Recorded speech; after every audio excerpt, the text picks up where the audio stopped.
கிறிஸ்துவுக்குள் பிரியமான அன்பு சகோதர சகோதரிகளுக்கு இன்று 10ஆம் தேதி புதன்கிழமை உங்களுக்கும் உங்களுடைய குடும்பத்திற்கும் உங்கள் பிள்ளைகளுக்கும் கர்த்தருடைய ஜீவ வார்த்தை.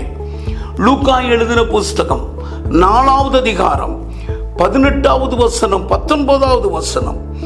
கர்த்தருடைய ஆவியானவர் என் மேல் இருக்கிறார், தரித்திரருக்கு சுவிசேஷத்தை பிரசங்கிக்கும்படி என்னை அபிஷேகம் பண்ணினார்.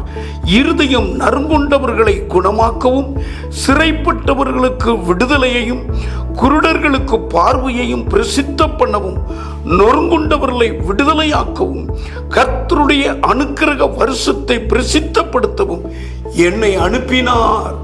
இந்த அற்புத வார்த்தையை கேட்கிற நீங்கள் பாக்கியவான்கள்.